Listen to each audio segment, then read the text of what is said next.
Israel is the occupying power in the West Bank for the last 53 years. It does not engage with these territories only as an occupying power. In fact, it treats those territories and the people that it inhabits as a sovereign. It changed in the last 50 years the territory considerably. It unified its own bureaucracy and infrastructure. It aspires to make facts clear. This is part of Israel. So, in order to understand what de facto annexation means, one needs first to understand the basic definitions. Let's start in the beginning. One of the oldest parts of modern international law are the laws of war. This is a field of international law which aspires to regulate both the use of force and what is permissible and what is prohibited in the battlefield. In the battlefield, many things can happen, and one of them is that a military force finds itself, let's take the passive tone, in effective control over a land, an area that is not its sovereign territory. C'est donc un devoir impérieux d'élaborer en temps de paix des conventions protégeant les victimes de la guerre. International law does not designate occupation as something that is illegal. It acknowledges that occupations happen in times of war, and it desires to regulate it and also to push the parties into ending the occupation. The international community made it clear that force is not permissible in international relations except in self-defense. In order to stabilize it and anchor it and cement it, the idea that annexation cannot be done without the consent of the other party was laid down. So international laws of occupation have probably major three underlying principles. The first principle is that the occupying power is not sovereign. It has powers to manage the occupied territory and the civil life within it, but it is not a sovereign. And from that stems another principle. That's the principle of conservation. The occupying power must retain the territory as much as possible the way it found it. It should not make long-term decisions for that territory. It should not change the demography of the territory. It should not make significant changes in the occupied territory. The third principle, and probably the most important one, is that an occupation is a kind of trusteeship where the beneficiaries are the occupied people. So the occupying power may not take action that would entertain its own economical or political interests, only security and what is good for the occupied people. The prohibition on annexation of land that was acquired by force, occupied territory and the like, is a principle that the international community has managed to keep in the last 70 years since the end of the Second World War. When it comes to this principle, the international community was quite persistent in not allowing annexation by force. This will not stand. This will not stand, this aggression against Kuwait. Officially, formally, Israel has accepted the international principle. The late Israeli foreign minister, Abba Eban, has laid down the Israeli policy towards the newly conquered lands, that Israel will respect the ceasefire agreements between itself and its neighbors until they are replaced, this is his words, with peace agreements with the different neighbors. That was understood as a promise, a commitment made by Israel to respect international law. While Israel was presenting these words, which the international community loved, its deeds were completely different. And on ground, what Israel has done was to do everything it possibly can to put facts on the ground and to implant the new organ, this West Bank, into the Israeli body. De facto annexation is not a legal term. It's more a political description of a reality. Exposing de facto annexation is a bit tricky because the occupying power does not admit that it annexes the territory. So there are all kinds of ways to do this. I chose 4 clusters of policies and practices that Israel has applied to the West Bank to show to you, to prove to you that it is engaging in de facto annexation. One is demographic engineering. Demographic engineering is policies and practices aimed at changing the demographic composition of a territory. One of the only prohibitions under international laws of occupation, which knows no exception, is the prohibition on establishing settlements, on transferring parts of your own population into the occupied territory. You have communities, with schools, with clinics, with infrastructure. Uprooting them and taking them away is a much, much more complicated manner. Israel has allowed and incentivized Israelis to immigrate into the West Bank, creating a community of more than 500,000 Israelis that now live in the West Bank. There are around 120 official settlements established by the governments of Israel, and there are additional 100 or more what we in Israel term outposts, which are settlements that were allegedly established by private initiative of the settler movement, and they did not get the permits from the Israeli government. However, governmental inquiries made it clear that Israeli ministries have aided those who established the outposts. And in the last decade, there's a huge project by the government of Israel of retroactively legalizing all these outposts. So while we have established more than 220 settlements, Jewish settlements, Israeli Jewish settlements in the West Bank, we have not allowed the establishment of Palestinian cities or towns or villages. Every settlement is like a black hole where all the resources of the land is being poured into it on the expense of the neighboring Palestinians. And every such area where there is a settlement, or even worse, a cluster of settlements, there are rings of areas around it with different degrees of movement restrictions for Palestinians. So the first ring would be a completely no-go zone for Palestinians. This is usually an area where you might have Palestinian groves or fields, and in order to enter these areas, sometimes you're not allowed at all, and sometimes you have only, you need permits once or twice a year during the harvest season in order to get there. And many Palestinians, when they do get into this ring that is close to the settlement, where their fields are there, they find that someone has already harvested their produce. Agricultural land is being trespassed into, grabbed, and robbed.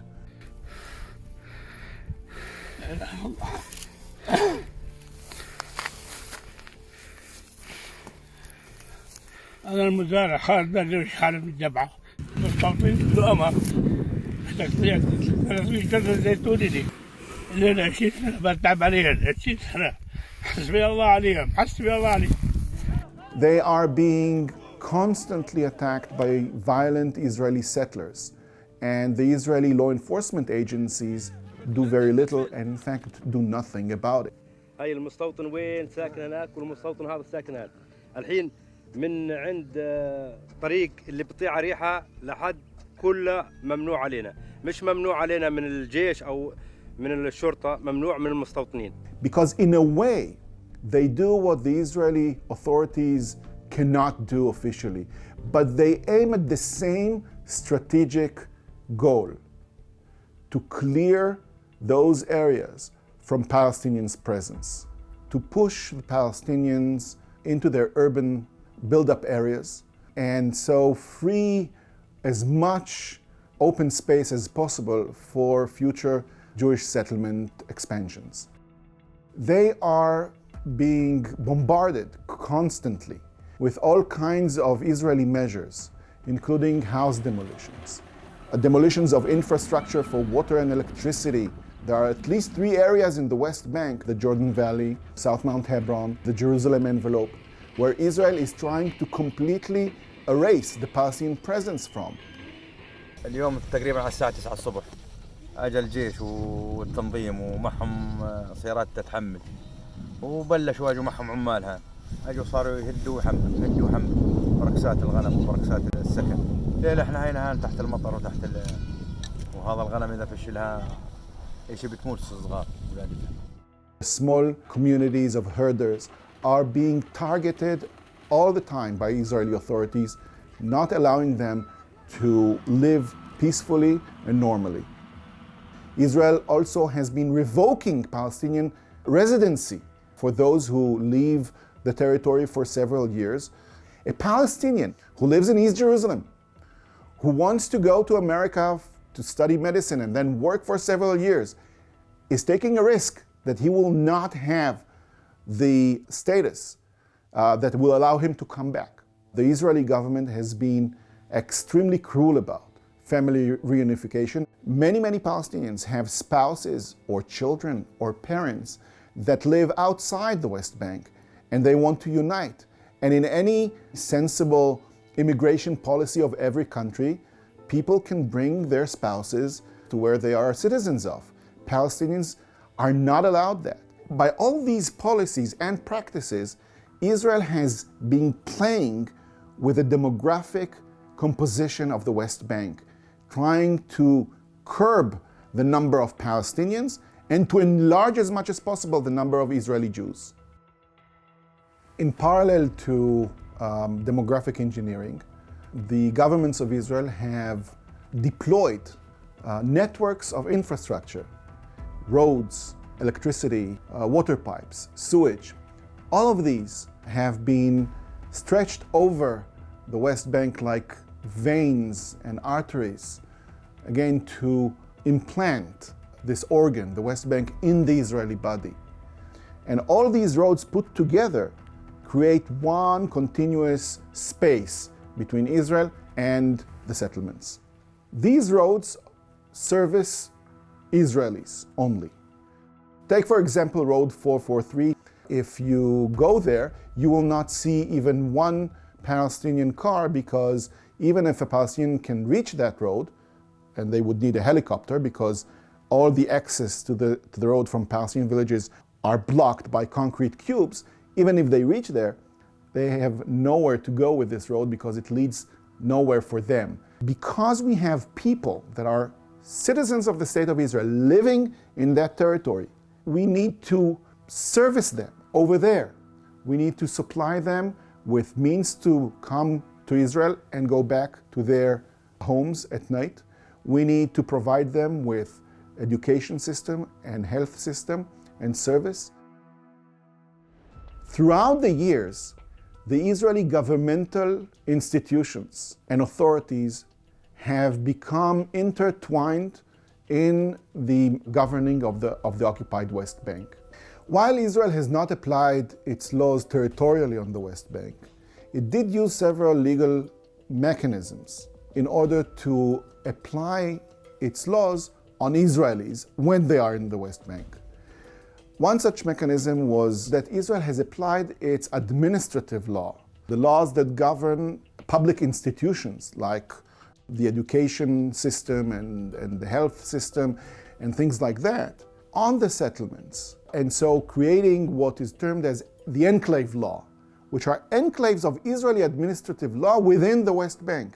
Let's take, for example, this story with the institution that calls itself Ariel University. It was an academic institution that was regulated by the Military Higher Education Council. And in recent years, the Israeli legislature, the Knesset, has changed the law so that the Israeli Higher Education Council would have jurisdiction not only over academic institutions within Israel, but also in the West Bank, stretching their jurisdiction territorially until the Jordan River. Now, those who objected it were confronted with the argument, what do you want? We have Israeli civilians living there. We have to provide them with service. But this is exactly why international law prohibits creation of settlements, of citizens from the occupying power in the occupied territory. Because with these citizens come all the bureaucracy and all the rights and all the services that a modern state provides its citizens. So that's one thing. The second thing was applying Israeli law on Israelis personally, so that every Israeli is moving with a bubble of Israeli laws surrounding him or her, even when they enter the West Bank. So if, for example, I go to the West Bank and I commit a crime in the West Bank, I will be investigated and tried according to Israeli law. If a Palestinian that is committing the same crime in the same place will be investigated by Israeli authorities and tried by Israeli authorities, he or she will get a completely different treatment because the laws that apply to him or her will be military laws, not the Israeli civilian law. Israeli law is more and more and more relevant and more the governing tool of the West Bank. The Israeli government is pursuing now a blunt, gradual annexation policy. And you don't need to, investigate what Israel is doing actively in the West Bank in order to conclude that we're facing a gradual annexation. It's enough to listen to what our leaders say. The Trump peace plan recognized Israel's rights in all of Judea and Samaria. President Trump's plan doesn't really change the reality on the ground. It recognizes the reality on the ground. And in February of 2017, something happens that had not happened the 50 years prior, since 1967. The Israeli parliament, the Knesset, enacts a law that has territorial application on all of the territory between the Jordan River and the sea, including the West Bank. And that's what was termed the regularization law, a law that was meant to rob Palestinian landowners from their property and provided to the settlers who trespassed into those lands and built on their neighbors' property. This law eventually was revoked and declared unconstitutional by the Israeli High Court of Justice. There is one thing that people tend to ignore. This was the first time ever that the Israeli parliament has enacted a law that has application territorially over the West Bank and over Palestinians who cannot vote to the Israeli parliament and do not have representation in the Israeli parliament. Since then, the Israeli parliament has enacted other laws that had application over the West Bank territorially. I mean, this is what sovereigns do. I mean, the most obvious power a sovereign has is to decide on the norms that will regulate the conduct of people, the rights, the powers, the duties, etc. Now, this is not a full-blown de jure or legal annexation because it is a patchwork of a law here, a law there, one that deals with this issue, another that deals with another issue. Now, when is the point where you say Israel has annexed the West Bank? This is a very difficult question. I've described to you the different policies and practices aimed at demographic engineering of the West Bank. I've told you about the huge infrastructure enterprises where Israel has connected itself to the West Bank and the West Bank to Israel. I've mentioned the unification of public institutions and how Israeli public institutions' jurisdiction was stretched to include the West Bank. And I've told you about the different ways Israel has implemented its laws on Israelis in the West Bank, on settlements, and on the territory. This is the most latest development. All of these things paint a picture of a massive ship that is sailing towards annexation. The West Bank is being digested into Israel, and it is wrong. It is wrong for many different reasons. It is wrong because as a member of the international community, Israel should not target and violate the most basic, fundamental principle upon which the international legal order has been established after the Second World War. That territory and sovereignty over territory is not acquired by force. That international disputes should be resolved in peaceful ways. But it is also wrong because there are millions of people in the West Bank who are not involved and have no influence over these policies and practices which I described that govern their life and their fate and their future. They have no say in this, and thus their rights are being ignored and denied, and their dignity as human beings is being tarnished. And it is wrong for us. It is wrong for us because it entangles us in a never-ending war. It tears us apart from within, and it leaves our moral backbone completely fractured. All those morals that Judaism has brought, that we now violate on a daily basis. So if we want to have a good future for our kids and for our grandchildren, a future of peace and human rights, we need to stop this process immediately, because the process of annexation promises one thing: decades and generations of blood and conflict and wars.